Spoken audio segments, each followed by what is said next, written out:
protocols, the requirements by law. Si Gwen naman, she went to see me the other week. And I assured her that we are fair and we would like to, I see the wisdom in her view, but I said the overwhelming notion among us in government and the medical doctors simply do not agree with her. So I leave the fate of Governor Garcia's DILG. There are some mechanics that can be put into action to compel obedience. Not because you want to be mas marunong, but remember I said that all our decisions are based on what the medical people say. Period. Secretary Roque? Well, with all due respect to Secretary Anyo po, I read the link that Secretary Anyo said, and it is not Governor Gwen Garcia who filed the TRO. It is lawyer Benjamin Cabrido Jr.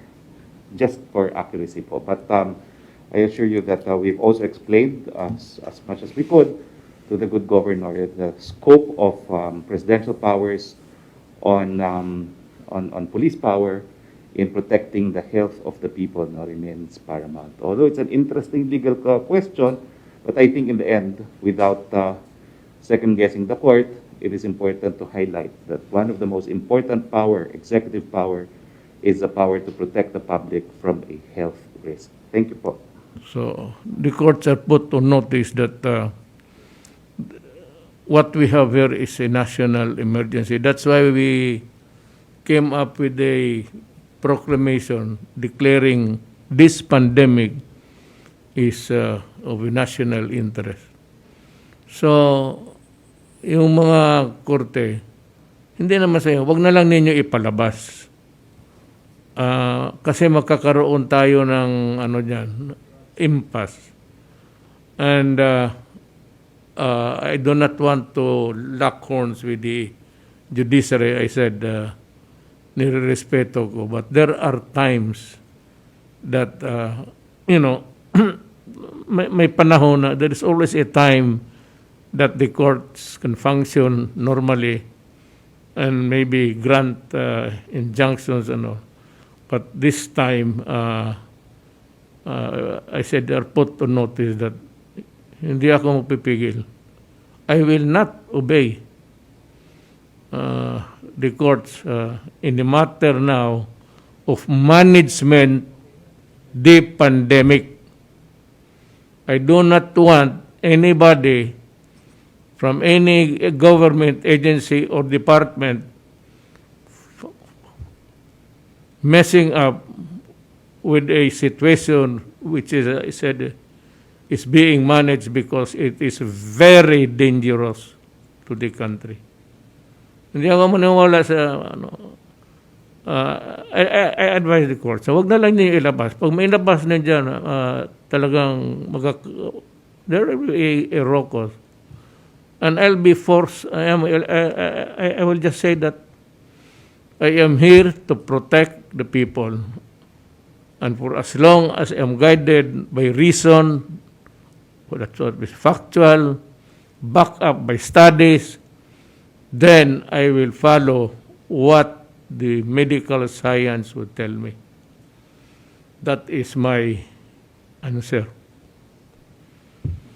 Thank you very much, Mr. President, for the strong words of reassurance, and I am sure this will assuage the fears of our implementing units in the province of Cebu, because they have really raised the matter before the IATF for the last several days, that they are really fearful of the consequences that they might be held to court or filed cases against if they do not follow the provincial ordinance and the executive order that was issued by Governor Yes, Gwen. ganito yan eh. Yes, sir. Thank you. Sinabi niya sa akin that there is an ordinance. An ordinance of a local government unit cannot be higher than a national policy, which is the policies that we are dishing out are not mere policies. They are guided by the proclamation, and they are the laws of the yun yung batas. Because of the emergency, ganito itong batas natin. This is how we do it. So, not all cases can really be the subject of an injunction or a TRO for that matter. I'm sorry, but hindi lahat na bagay that the courts will interfere. This is not a question of justice and equity. This is a question of survival of the nation. And I will not allow any court, for that matter, I'm putting notice on hindi ako susunod. Now, if you want to, well, I'm sorry.